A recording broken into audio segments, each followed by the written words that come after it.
बिस्मिल्लाहिर्रहमानिर्रहीम।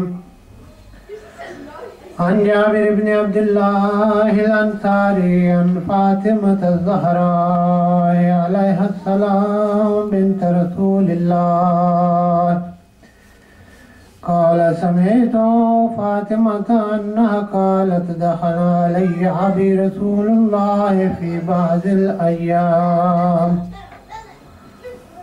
वक़ाल अस्सलामु अलैका या फातिमतु फ़क़ुल्तु अलैका अस्सलाम क़ाल इन्नी अजिदु फ़ी बदनी ज़ुअफ़न फ़क़ुल्तु नअम क़ुल्तु लहु उईदुका बिल्लाहि या अबताहु मिनज़्ज़ुअफ़ फ़क़ाल या फ़ातिमतु ईतीनी बिल्किसाइल जमानी फ़ग़त्तीनी बिही फ़अतैतुहु बिल्किसाइल जमानी फ़ग़त्तैतुहु बिही वसिरतु अंज़ुरु इलैहि वइज़ा वजहुहु यतलअलु कअन्नहुल बद्रु फ़ी लैलति तमामिही व कमालिही फ़मा कानत इल्ला साअतन वइज़ा बिवलदिहिल हसन क़द अक़बला व क़ाल अस्सलामु अलैका या उम्मह फ़क़ुल्तु अलैका अस्सलामु या क़ुर्रत ऐनी व समरत फ़ुआदी फ़क़ाल या उम्मह इन्नी अशम्मु इंदकी राइहतन तय्यबतन कअन्नहा राइहतु जद्दी रसूलिल्लाह फ़क़ुल्तु नअम इन्न जद्दक तहतल किसाय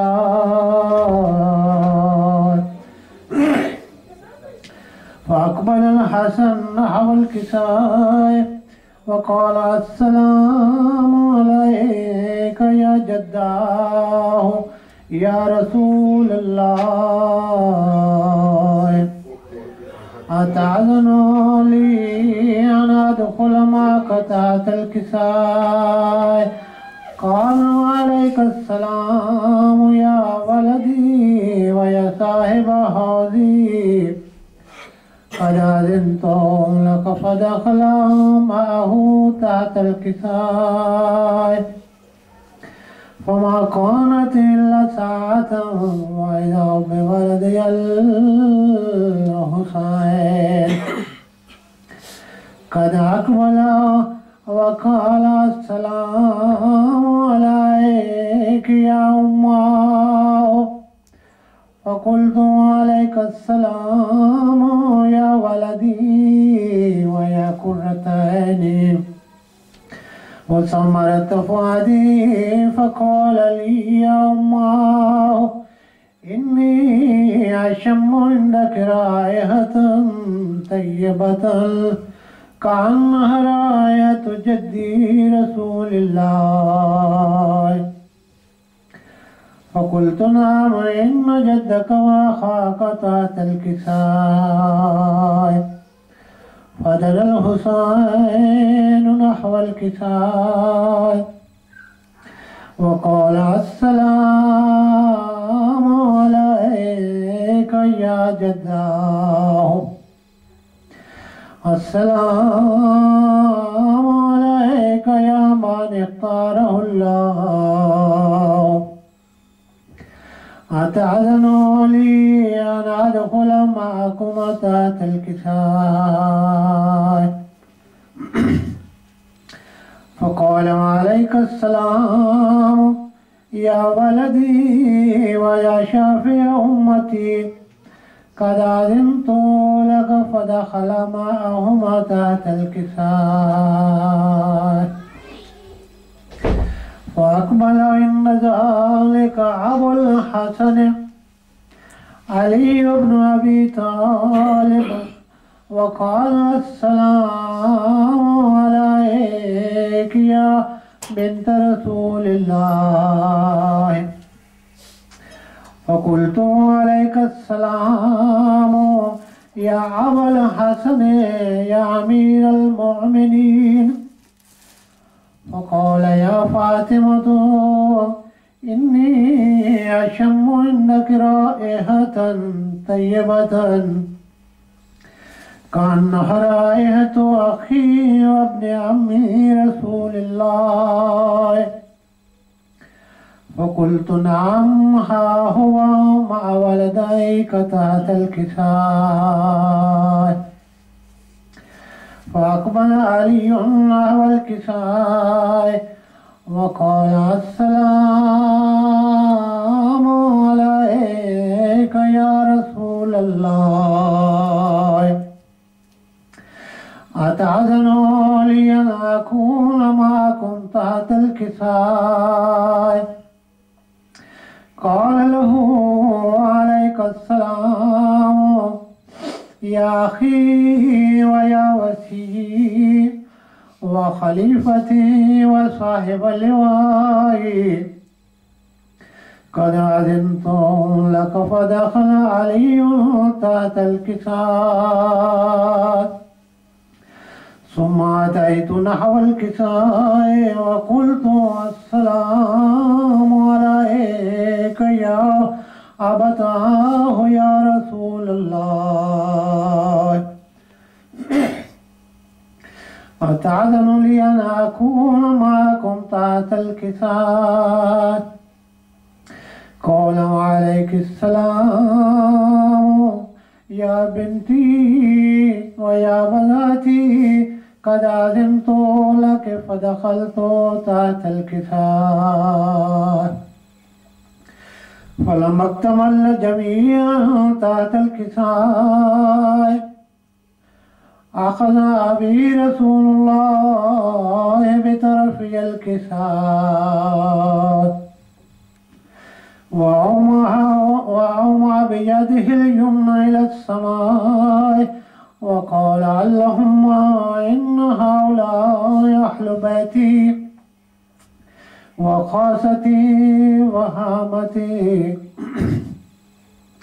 لحمهم لحمي ودمهم دمي يعلمني ما يعلمهم ويحزنني ما يحزنهم أنا حرب لمن حاربهم وسلم لمن سالمهم وعدو لمن عادهم ومحب لمن أحبهم إنهم مني وأنا منهم فاجعل صلواتك وبركاتك ورحمتك وغفرانك ورضوانك علي وعليهم وأذهب عنهم الرجس وطهرهم تطهيرا اللهم صل على محمد وآل محمد.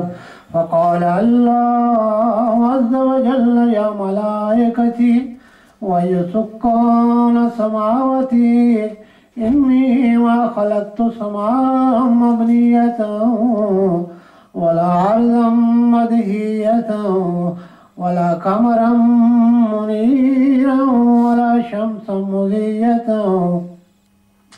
ولا فلكا يدور ولا بحر يجري ولا فلكا يسري إلا في محبة هؤلاء الخمسة الذين هم تحت الكساء. فقال الأمين جبرائيل يا ربي ومن تحت الكساء؟ فقال عز وجل هم أهل بيت النبوة ومعدن الرسالة هم فاطمة وأبوها وبعلها وبنوها. قال جبرائيل يا ربي تأذن لي العابد إلى الأرض ليكون معهم صادقا. فقال الله نعم قد علمت لك. فحبت الأمين جبرائيل وقال السلام عليك يا رسول الله. العلي الأعلى يكرهك السلام ويخصك بالتحية والإكرام ويكون لك وعزتي وجلالي إني ما خلقت سمعا مبنية ولا عرضا مدهية ولا قمرا منيرا ولا شمس مضيئة ولا فلكا يدور ولا بحرا يجري ولا فلكا يسري إلا لعجلكم ومحبتكم. وقد أذن لي أن أدخل معكم فهل تأذن لي يا رسول الله؟ فقال رسول الله وعليك السلام يا أمين وحي الله. إنه نعم قد أذنت لك. فدخل جبرائيل معنى هذا الكساء فقال لأبي إن الله قد أوحى إليكم يقول إنما يريد الله ليذهب عنكم الرجس أهل البيت ويطهركم تطهيرا. اللهم صل على محمد وآل محمد. فقال علي لأبي يا رسول الله أخبرني ما لجلوسنا هذا تحت الكتاب من الفضل عند الله. فقال النبي صلى الله عليه وآله والذي بعثني بالحق نبيا واصطفاني بالرسالة نجيا ما ذكر خبرنا هذا في محفل من محافل أهل العرش وفيه جمع من شيعتنا ومحبينا إلا ونزلت عليهم الرحمة وحفت بهم الملائكة واستغفرت لهم إلى أن يتفرقوا. فقال علي عليه السلام إذا والله فزنا وفاز شيعتنا ورب الكعبة. فقال أبي رسول الله صلى الله عليه وآله يا علي والذي بعثني بالحق نبيا واصطفاني بالرسالة نجيا ما ذكر خبرنا هذا في محفل من محافل أهل العرش وفيه جمع من شيعتنا ومحبينا وفيهم محموم إلا وفرج الله همه ولا مغموم إلا وكشف الله غمه ولا طالب حاجة إلا وقضى الله حاجته. فقال علي عليه السلام إذا والله فزنا وسعدنا وكذلك شيعتنا فازوا وسعدوا في الدنيا والآخرة ورب الكعبة. اللهم صل على محمد وآل محمد.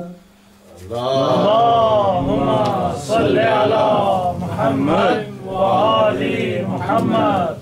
Allahumma salli ala Muhammad wa ali Muhammad.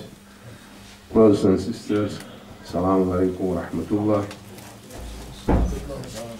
أعوذ بالله من الشيطان الرجيم بسم الله الرحمن الرحيم الحمد لله رب العالمين والصلاة والسلام على سيدنا أبي القاسم محمد اللهم صل على محمد وآل محمد.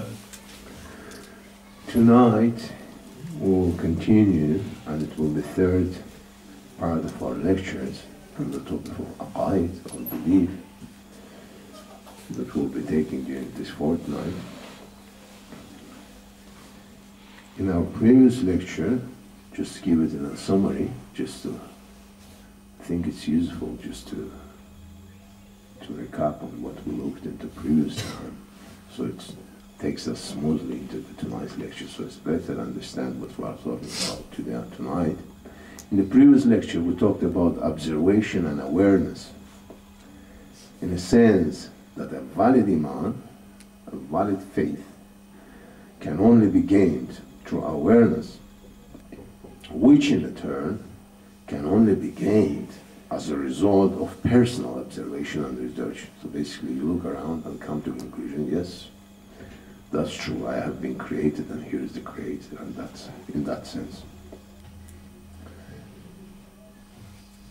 We conclude by saying two findings. First, wajib upon every mukallaf, aqid, it is wajib, everybody who has enough sense to make research is responsible to carry out this research. And we said that it's wajib al-aqli prior of being wajib al-shari. Before it's wajib al-sharia for us to pray, etc. For us, before that it's a wajib, logical wajib for us to find our Rabb, to find our Lord, before we start to take upon the wajib of worshipping our Lord or following His command. That was in a nutshell what previous lecture was about. Tonight we are going to talk about our belief in taqlid bil-furu'. I'll explain in a few words in a minute what do we mean by that. Belief in ijtihad and belief in mujtahid. Some of this terminology we may not be familiar with. Some of it you may be familiar with. I deliberately use Arabic terminology because there isn't a really substitution, English substitution for those words, and because as mu'mins and Muslims and mukallafs, we really should be learning this terminology, be comfortable with those words and understand those basic, main terms in Arabic, yeah?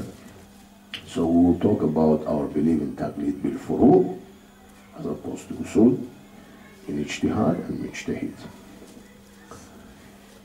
As a part of that, first we'll talk in our aqaidina fi taqlid bil-furu', which means what do we believe in when it comes to taqlid bil-furu'. What is our aqaid, or what is our faith or belief in this one.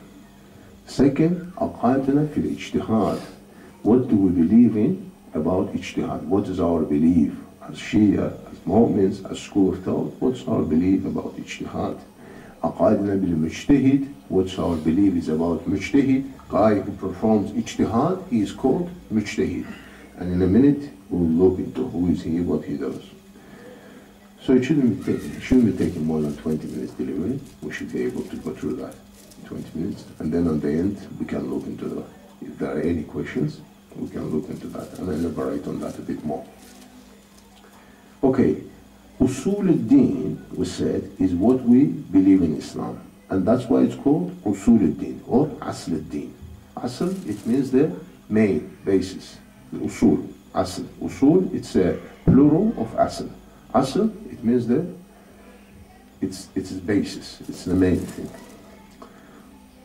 As opposed to furu' al-din, and it's how we practice Islam, yeah?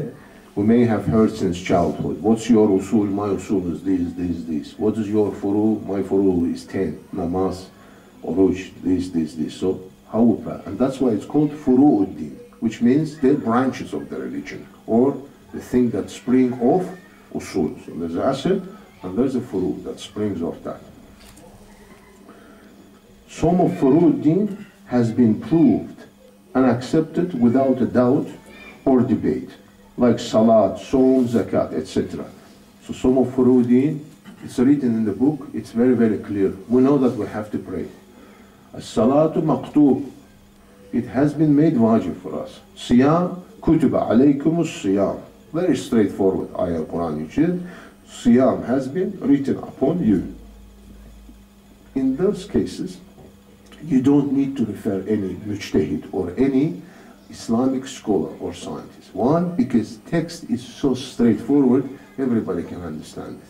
We know it's wajib. If you deny this wajib, you become kafir. If you don't do it, you do not become kafir. You are a sinful guy.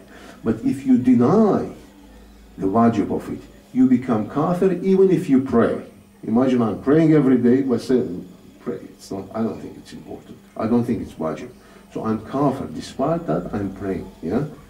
But if I'm not praying, and I say, why do you pray? I say, oh, it's wajib, I have to pray, but sorry, I'm lazy, I kind of, I'll work around the issue. I'm still mu'min, still Muslim, still mu'min, but I have a problem, but it's a different story, yeah? So, once, to accept this one, we do not need any mujtahid. There is no need for taqleed in those. Easy to comply. What is taqleed? Taqleed is literally to qallada. قلد يقلد تقليدا. Taqleed is to follow somebody. Or literate, it's not a mimicking anybody, but literally, if we look into the literal meaning of the word, it's as if mimicking somebody. I raise hand, you raise hand. So, taqleed. I raise hand, you raise hand. Something like this, okay? Literally. But we will look in a minute what does that mean. So, in those salah, do I have to pray? Is there prayers, 5 prayers? 5 prayers. There is no need for taqleed in that. You do not have to follow any Islamic science for establishing these universal truth. Okay? This is universal. Some of it is open to interpretation. So some of furu al-din is open to interpretation and requires scientific research and investigation. This scientific research and investigation is called ijtihad, coming from jahd, which means to make an effort. Ijtihad is to be on a quest and make an effort to find a scientific truth. That's why it's called ijtihad in Arabic. So some of them are not straightforward. When I wash my hands, what if I wash it this way? Is that okay? Do I have to wash it this way? If I wash it this way, is okay? My wudu is okay? If I was going in the rain, and I fell in the rain, and suddenly my hands are wet, my head is wet, my legs and feet are wet. Is that okay? Do I have a wudu, or do I need to go and perform wudu? These are detailed questions. And there's many, many, many of them. And they're typically Islamic scholars and Muslims, they disagree on those things. So they are not straightforward. And there is no imam around just to ask him and establish the 100% truth. Therefore, we have to opt alaykum salam. Children? Yeah. Sorry to bother. Therefore, in those things, we have to refer to what is called ijtihad. Yeah? To scientific research to find this, because they are difficult to comply. They are not straightforward. We need a scientific research. Okay. If a responsible person decides to comply with it, now we are all responsible. So we'll say we are all responsible. We went out there, look around, say, Subhanallah, there must have been Allah who created this earth. Okay, there must be a Lord. So what's the next thing? I decide to do whatever my Lord tells me to do. Now it's the next step. How do I do that? What do I do and how do I do? If I have come to this stage, then I have only 3 ways to go. One of the following 3. And let us look into what are these 3. The first, full research and investigation in person, if you are qualified. If I'm qualified, I can spend my time and do full research and investigation myself. I can do ijtihad myself for myself. That's the one way of going about it. The second thing is to do full precaution in case of multiple possibilities or doubts. When we know that there is a salah, there is no other possibilities. We know there is a salah. And salah in the morning is 2 rakat. We know, because there is no other option. But how you go about it? If sun is just rising, and my salat I already started, and sun have risen after I started my salah, is it okay, or do I have to repeat it?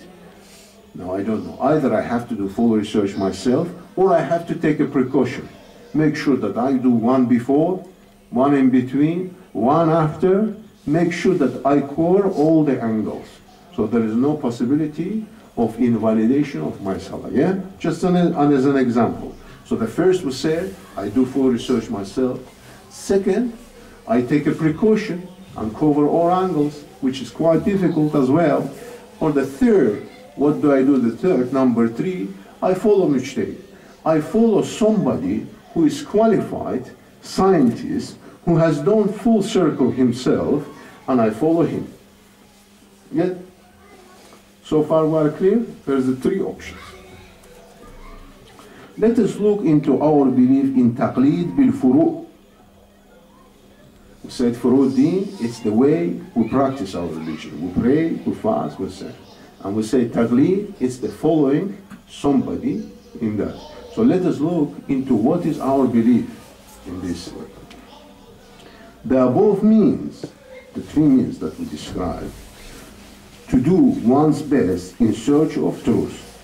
What this means will make sure that we have done our best. Because what we are responsible, لا يكلف الله نفسا إلا وسعها. Allah will not ask anybody to do other than one's best.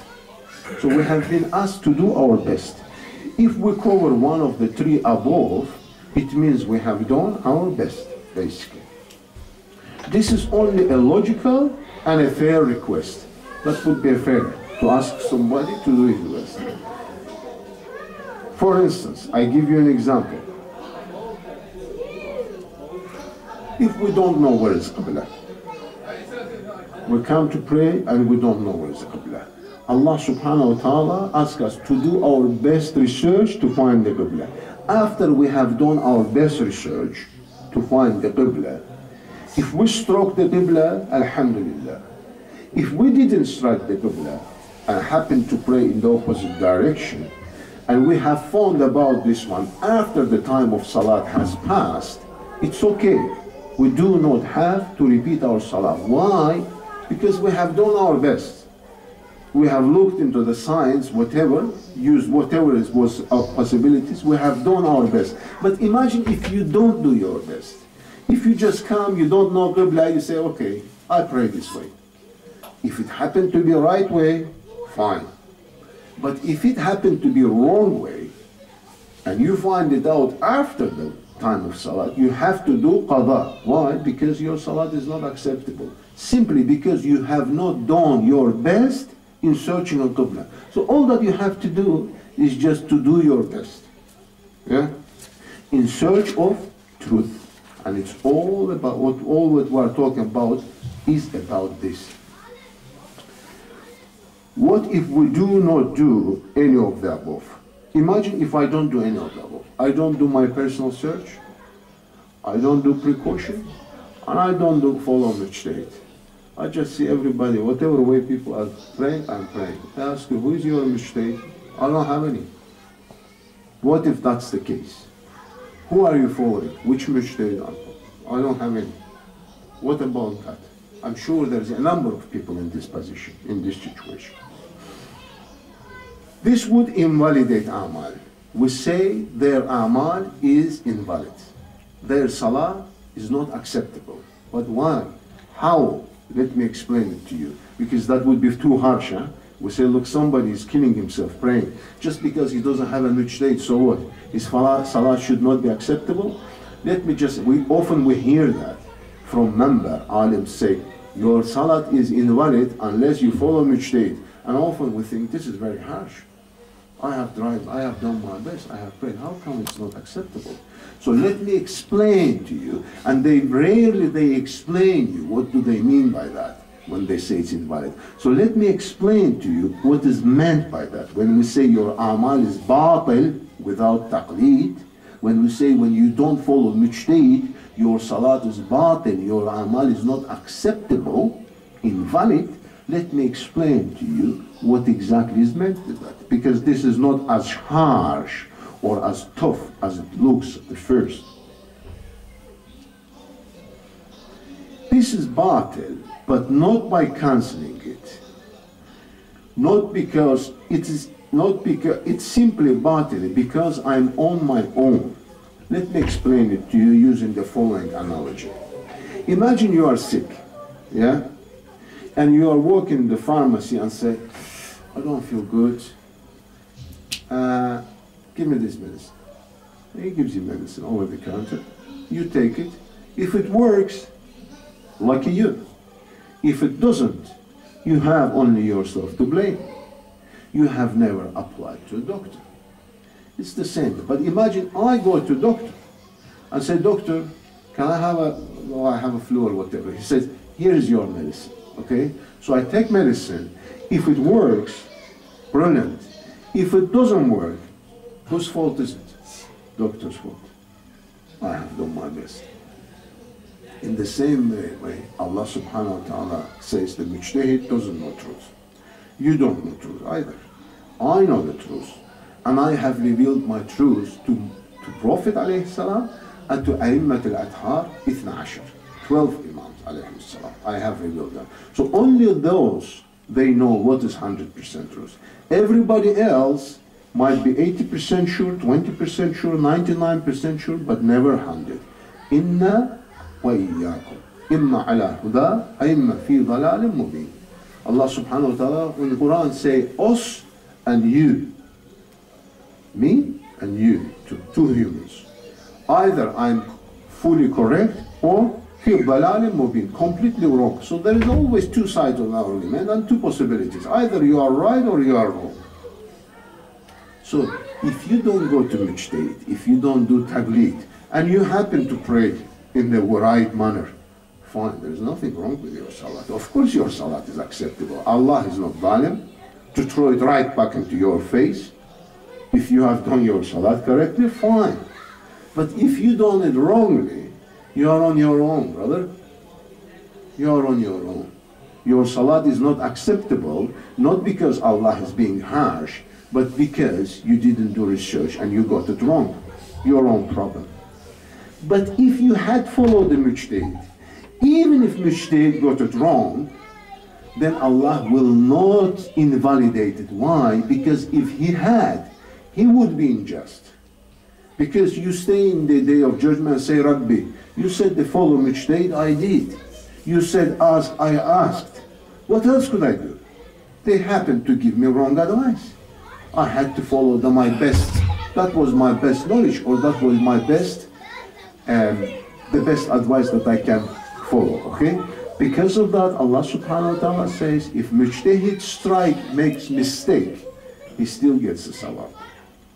And if mujtahid gets it right, he gets the double sawab. Why he gets sawab if he gets it wrong? Because he has done his best. In good organizations, when we work, when you try your best and you get it wrong, they say, well done, fair enough. You have done your best. And the result is negative, so what? You are rewarded because you have done your best. And if you get it right on the top of that, you get a bonus.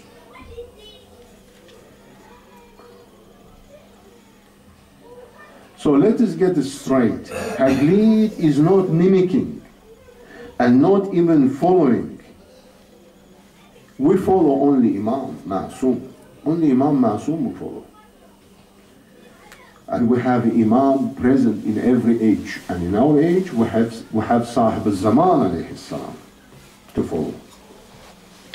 Taqleed is acceptance of the best available scientific evidence in the absence of Imam, who is the only qualified to guarantee 100% truth. That's what taqlid is about.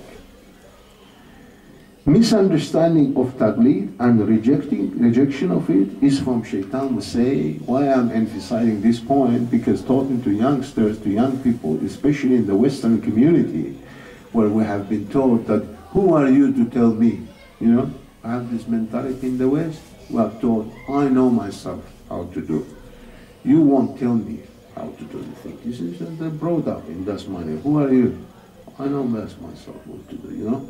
So the Western society, and this is, in essence, there is nothing wrong with that, you know. Okay, there's trying to raise proud individual, responsible, who can take control of their own affairs, which is fair enough. But one step further, they reject the taqlid. Say, who is he to tell me? Now, he is nobody. I'm nobody, you are nobody, so it is. Imam is somebody. Everybody else is nobody. But this nobody happened to be studying for 35 years, doing best to drive his scientific research, and that's a present of his research. When you go to doctor, you don't tell, who are you to tell me? You respect that this guy has spent 20 years studying medicine, and probably he knows that this medicine is better than others. So that's, you take his advice. In the very same manner, when you go to Mujtahid, you refer to his book, you open the Risala, you read, and say, okay, fair enough, you have studied 30, 35 years, probably that's the best scientific advice, I take it. Take it or leave it, that's your call. Our belief in ijtihad. So we talked about our belief in taqlid bil furu'. Now we are talking about our belief in ijtihad. What is ijtihad again? We said it's coming from jahd, which is effort. Ijtihad is scientific research into Islam. And let us talk about it in a few words. Ijtihad is wajib al-kifaya. Remember yesterday we talked about wajib al-kifaya? Wajib al-kifaya is wajib for the entire community, and wajib al-aini is wajib for every single individual in the community. Wajib al-kifaya is somebody, one person from the community takes it up, it is everybody else is free from that. Wajib al-aini, no. Everybody has to perform it. Wajib al-kifaya, in absence of imam,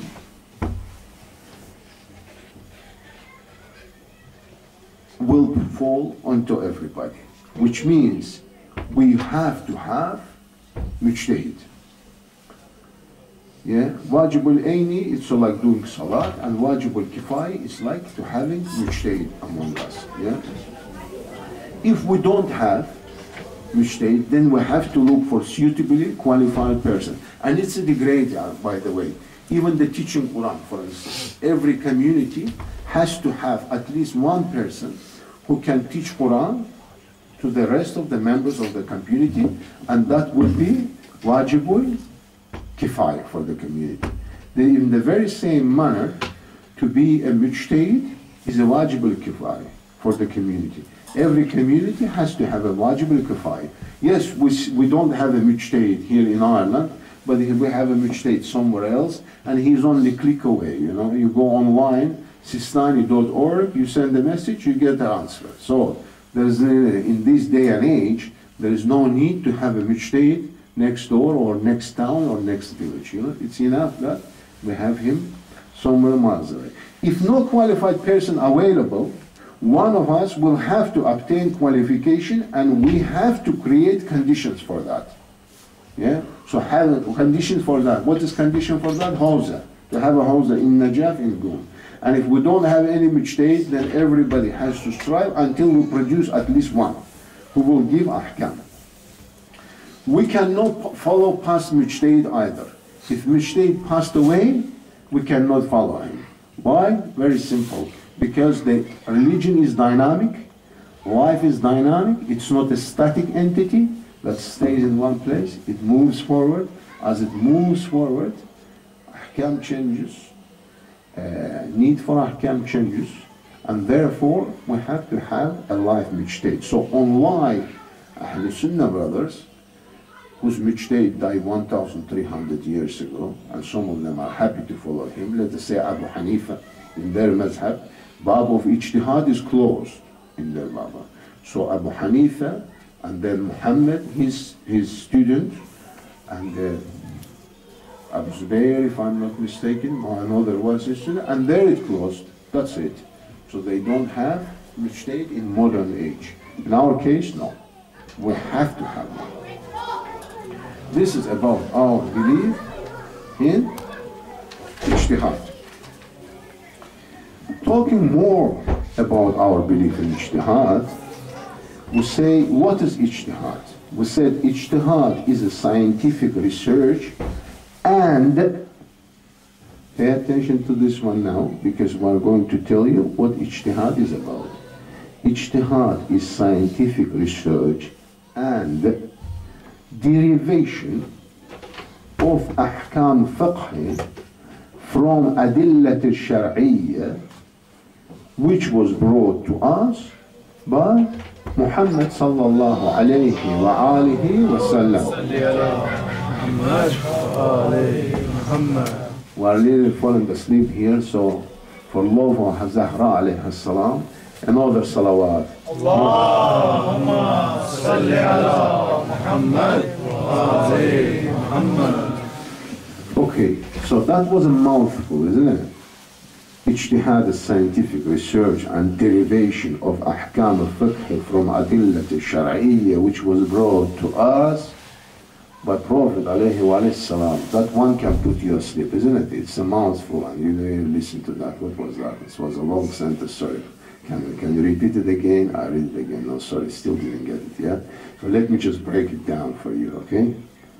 First of all, we have a Prophet alayhi salam, yeah? Let us go the way around. And then we have ahkam al-shar'i, that this Prophet was, which means what? The set of Islamic laws that Prophet has brought with him. And then, from these laws, set of laws that he brought, we have to derive the rulings for day-to-day life. Yeah? And that's what is called ijtihad. Yeah? And those ahkam al-shar'iyya, what we call, or those the basis of Sharia from where ijtihad can be derived, there are four of them. First and foremost is Quran. The second one is what we call Sunnah. And here we and Ahlul Sunnah agree in the wording but disagree in the meaning of that. Because we know that Prophet has told us, alayhi wa salam, أَنَا أَتْرُكُ فِيكُمْ ثَقَلَيْنِ, I leave among you two heavy things. Kitabullahi wal-itrati, the book of God and my progeny, or my children, my progeny. So to us, Sunnah, it is what Prophet alayhi salam and A'immat al-Athar, 12 Imams, their deeds, their ethics, their words, riwayah, yeah, their narrations. To us is that.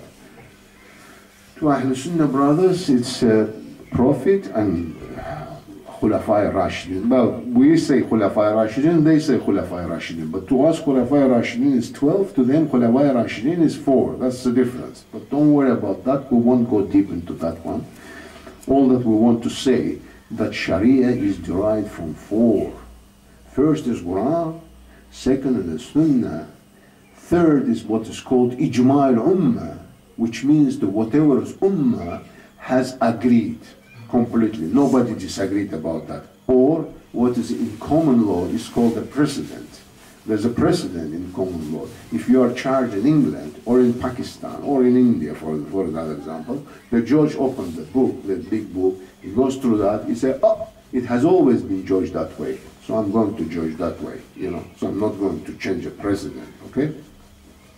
So in Islamic law, there is also something which is called Ijma' al-Ummah. Everybody agreed on that. Yes, we don't have it in Quran, we don't have it in Sunnah. Prophet didn't say anything about this one. A'immat al-Athar didn't say anything either. But it is everybody else in Islam agreed on this one, yeah? So this number 3. And 4, number 4 is aql, or logical argument. Whenever when we are looking to something, using microphone, is it halal or haram, you know? Quran, no word of microphone in Quran, yeah? The Sunnah, Prophet or A'immat al-Athar didn't say anything. We look into the in Islam. Have Islamic scientists agreed on this one upon 100 years ago, 200 years ago? Nothing about that. Then we refer to logic. You say, is it useful? We know because Sharia is for the best of human being. If it's good for a human being, then it's halal. If it's bad for a human being, then it's haram. In a nutshell. So that is the Sharia. That is the Ahkam Sharia. And derivation of the law from this Ahkam Sharia, when you derive the law from that, or rulings and regulations from that, this is called ijtihad. Yeah? Everybody happy with that? These, the ways of derivation of that is dealt in a detail in a subject, in Islamic subject, which is called Usul al-Fiqh. There's the Usul al-Fiqh. When you go to Hausa, and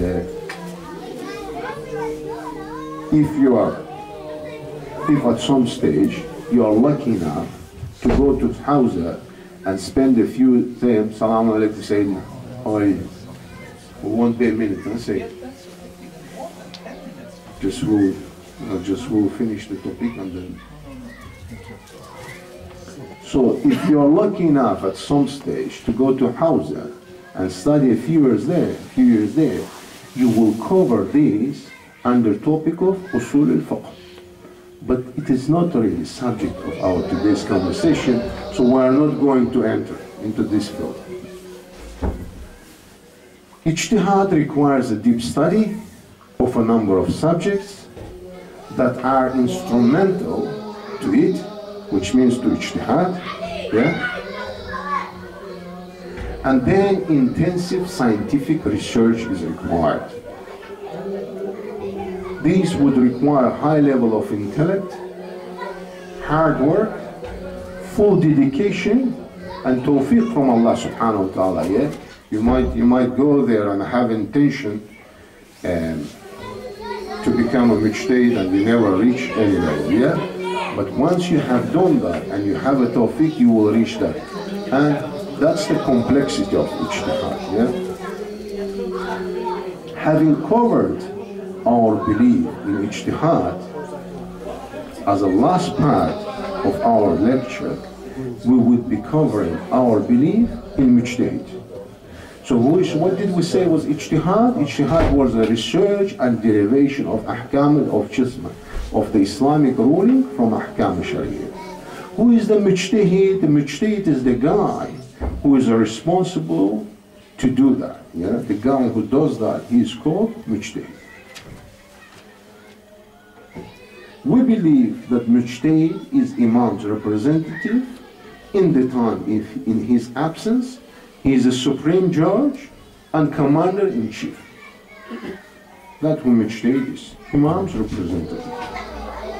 What did we say? He has an equal right to judge among people, as Imam does.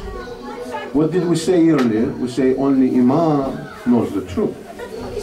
Nobody else does, the pure truth. When it comes to the subject that are not quite evident or are not quite open.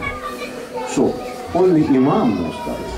When Imam is not there, to the best positioned person who can enlighten us on that is mujtahid. So he has the full right that Imam has. Refusal of him, if you say you're mujtahid, you say that, I don't care. Go and take a walk on the Corniche, as they say, yeah? Refusal of that is a refusal of Imam, which by default is a refusal of ahkam of Allah subhanahu wa ta'ala, which in turn is a shirk. So we should say a word. How's it? صلى على محمد وآل محمد.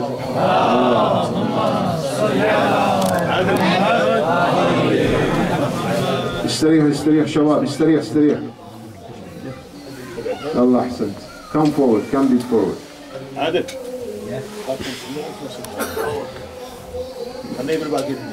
أحسنت رحم الله عليك. So, what did we say? He is a supreme authority, talking of mujtahid, not just in fiqh, but in hukum as well, in fasl, which is settlements, in qada. These are specific to him, to mujtahid, and to his appointees. If he's not there, he may have appointed somebody, so who will be following this somebody. Nobody can perform ahkam or hudud for that matter, which is Islamic way of punishment, yes, without his permission.